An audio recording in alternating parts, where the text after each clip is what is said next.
بسم اللہ الرحمن الرحیم۔ رب زدنی علما، اے اللہ ہمارے علم میں اضافہ فرما۔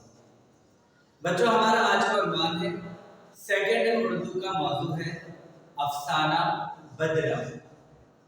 یہ افسانہ لکھا ہے غلام ربانی عابد صاحب نے، اور اس کا سندھی زبان سے اردو میں ترجمہ کیا ہے ڈاکٹر حسرت کاس صاحب۔ اس ڈرامے کا خلاصہ اس افسانے کا خلاصہ آج ہم پڑھیں گے۔ اس افسانے میں دو بڑی اہم باتیں بیان کی گئی۔ ایک تو یہ کہ انسان کے اندر محبت کا اگر جذبہ ہو تو اس سے لوگوں کو بھی فائدہ پہنچتا ہے اور ساری مخلوقات کو بھی، لیکن اگر انسان کے اندر نفرت کا اور حسد کا، جیلسی کا جذبہ ہو تو وہ اللہ کی باقی مخلوقات کو صرف نقصان پہنچاتا ہے۔ دوسری بات یہ ہے کہ اگر پیار اور محبت سے بات کی جائے تو جانور بھی آپ کا خیر خواہ ہو جاتا ہے، آپ سے پیار کرنے لگتا ہے، اور نفرت اور ظلم کی زبان کو جانور بھی نہیں سمجھتا بلکہ اس پر اپنے غصے کا اظہار کرتا ہے۔ ہم خلاصہ شروع کرتے ہیں۔ اس خلاصے کے اہم کردار ہیں گلاب۔ گلاب ایک ایسا شخص ہے جو ایک تانگا چلاتا ہے، اور وہ تانگا اس کا اپنا نہیں ہے، یعنی گھوڑا گاڑی اس کی اپنی نہیں ہے۔ رئیس غوث بخش اس گھوڑا گاڑی یا تانگے کا مالک ہے۔ گلاب نے اس سے یہ تانگا لیا ہوا ہے، وہ روزانہ اسے چلاتا ہے، اور شام میں 5 روپے وہ رئیس غوث بخش کو دے دیتا ہے، اور باقی پیسوں سے وہ اپنے گھر کا خرچہ چلاتا ہے۔ گلاب اپنے گھوڑے پر بہت فخر کرتا ہے، اور اس نے اس کا نام رکھا ہے پکھی اور براق۔ وہ کہتا ہے کہ جیسا شاندار گھوڑا، اچھے قد والا، اچھی صحت والا، تیز دوڑنے والا گھوڑا اور کہیں موجود نہیں۔ اچھا، گلاب کے جو دوسرے دوست ہیں تانگے والے، وہ بھی اس کی حمایت کرتے ہیں، اور اس گھوڑے کے بارے میں ان کی بھی یہی رائے ہے۔ اچھا، اس گھوڑے کی خاص بات یہ ہے کہ اس کے اندر 2 اہم عادتیں ہیں، 2 اہم ہیبٹس ہیں۔ وہ عادتیں کیا ہیں کہ اگر اس گھوڑے کو چابک یا ہنٹر مارا جائے تو یہ گھوڑا غصے سے بے قابو ہو جاتا ہے اور بھاگنا شروع کر دیتا ہے۔ اور دوسرا یہ کہ اگر کوئی اور تانگے والا پکھی کے سامنے تیزی سے اپنا گھوڑا دوڑاتا ہوا نکلے تو پھر پکھی اس دوسرے گھوڑے سے آگے نکلنے کے لیے بے تاب ہو جاتا ہے۔ اس وجہ سے دوسرے تانگے والے اسے دیکھتے ہیں جب گلاب کے گھوڑے پکھی کو، تو وہ تھوڑا سا دور ہو جاتے ہیں تاکہ پکھی آرام سے گزر جائے۔ گلاب کی ایک بیٹی ہے زلیخا، جو کہ پکھی سے بہت پیار کرتی ہے اور اس کے دانے پانی اور چارے کا خیال رکھتی ہے۔ گلاب کا ایک دوست ہے جس کا نام ہے خیرو۔ اچھا، خیرو کے بارے میں ایک اہم بات میں آپ کو بتاؤں کہ گلاب سے پہلے جو گھوڑا ہے پکھی، یہ خیرو چلاتا تھا۔ رئیس غوث بخش سے خیرو نے پہلے یہ گھوڑا لیا تھا، مگر خیرو خود ایک جواری انسان تھا، جوا کھیلتا تھا، نشہ کرتا تھا، اور لوگوں اور جانوروں پر ظلم کرتا تھا۔ تو رئیس غوث بخش نے اس سے یہ گھوڑا لے لیا تھا، اور بعد میں یہ گھوڑا گلاب کو دے دیا تھا۔ تو خیرو کے دل میں گلاب کے لیے شدید نفرت پائی جاتی تھی، اور پکھی گھوڑے کے لیے بھی وہ اپنے دل میں نفرت اور حسد رکھتا تھا۔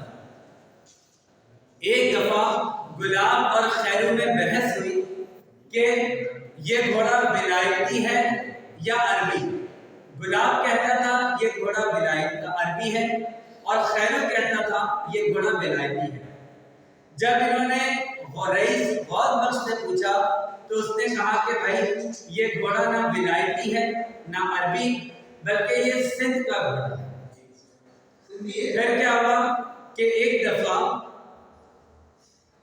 دفعہ کیا ہوا کہ گلاب شدید بیمار پڑ گیا، اور رئیس غوث بخش نے اس سے گھوڑا گاڑی لے لیا۔ خیرو اسی موقع کے انتظار میں تھا۔ وہ رئیس غوث بخش کے پاس گیا اور اس نے کہا کہ بھائی اس طرح تو کھڑے کھڑے کھڑے پکھی بیکار ہو جائے گا، تو تم یہ گھوڑا مجھے دے دو کچھ عرصہ چلانے کے لیے۔ رئیس بہت وقت مان گیا۔ اب خیرو کو بدلہ لینے کا موقع مل گیا۔ بچوں یہ بڑی عجیب بات ہے کہ انسان اپنی فطرت اور جذبات سے مجبور ہوتا ہے۔ یہ انسان ہی ہے جو دنیا میں سب سے افضل ہے دوسری مخلوقات کی خدمت کر کے، اور یہ انسان ہی ہے کہ جب اس میں نفرت اور حسد آ جائے تو یہ جانوروں سے بھی نچلے لیول پر، نچلی سطح پر گر جاتا ہے اپنی حرکتوں اور جذبات سے۔ خیرو نے پکھی کو حاصل کیا اور پھر اسے بری طرح چابک سے ہنٹر سے مارنا شروع کر دیا۔ خیرو نے اس کا دانا پانی بند کر دیا اور اس کو سوکھی گھاسوں سے پانی دینے لگا، یہاں تک کہ اس نے ایسا ظلم کیا کہ وہ ایک لوہے کی کیل لایا اور خیرو نے لوہے کی کیل پکھی گھوڑے کی ران میں ٹھوک دی، یعنی اس بری طرح ٹھوکی کہ وہ ایک ٹانگ سے زخمی ہو گیا اور لنگڑا کر چلنے لگا۔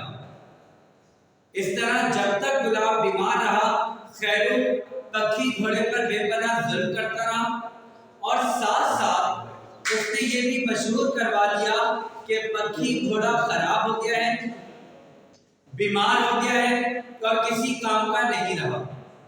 اس دوران جب گلاب صحت یاب ہوا تو وہ فوراً رئیس غوث بخش کے پاس آیا اور اس سے پکھی گھوڑا واپس مانگا، اور جب اسے یہ پتہ چلا کہ پکھی گھوڑا بیمار ہے، لنگڑا ہے، تو وہ بہت حیران ہوا، اور جب وہ پکھی گھوڑے سے ملا تو اسے دیکھ کر اس کی آنکھوں میں، اس کی بری حالت دیکھ کر گلاب کی آنکھوں میں آنسو آ گئے۔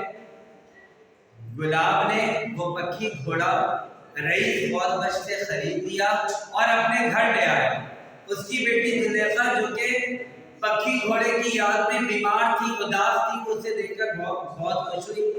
دونوں باپ بیٹی نے اسے بہت زیادہ پیار کیا، بہت اچھا چارہ دیا، پانی کا انتظام کیا، اس کے بدن کو صاف کیا، تو ایسا لگا کہ پکھی گھوڑا بھی خوش ہو گیا۔ اب دونوں باپ بیٹے کے دل میں خیرو کے لیے بے پناہ نفرت آ گئی، اور زلیخا وہ ننھی بچی بھی یہ کہنے لگی کہ اللہ ضرور خیرو کو عذاب دے گا کہ وہ بے زبان جانوروں پر ظلم کرتا ہے۔ اگلے دن زلیخا بھی اپنے باپ کے تانگے کے اڈے کی طرف گئی، تو وہاں پر جب خیرو ایک تانگے پر نظر آیا انہیں، جو کہ اپنے ایک میت گھوڑے کو بری طرح ہنٹر سے چابک سے مار رہا تھا، تو زلیخا بھاگتی ہوئی اس کے پاس گئی اور اپنی مٹھیاں دکھا کر اسے کہا کہ خیرو تجھے اللہ ضرور عذاب دے گا کیونکہ تو بے زبان جانوروں پر ظلم کرتا ہے۔ یہ جملہ ایک بچی کے منہ سے سن کر خیرو شرم سے زمین میں گڑ گیا، اور تمام تانگے والے جو وہاں موجود تھے وہ اسے نفرت کی نگاہ سے دیکھنے لگے۔ تو بچوں یہاں پر افسانہ اختتام ہوتا ہے، اور ہمیں پتہ چلتا ہے کہ جانوروں پر ظلم کرنے والے کو کوئی بھی پسند نہیں کرتا، یہاں تک کہ جانور خود بھی اس سے نفرت کا اظہار کرتا ہے۔ اور اللہ پاک کی قرآن پاک کی آیات اور ہمارے نبی کریم آخری آپ خاتم النبیین صلی اللہ علیہ وسلم، خاتم النبیین سرکار نے بھی جانوروں پر ظلم سے سختی سے منع فرمایا ہے۔ تو یہ افسانہ ہمیں سبق دیتا ہے کہ انسان ہو یا جانور، سب اللہ کی مخلوق ہیں، ان سے محبت، پیار اور شفقت کا اظہار کرنا چاہیے۔ امید ہے آپ کو میری ویڈیو پسند آئی ہوگی۔ ضرور اپنے کمنٹ سے مجھے آگاہ کیجیے گا۔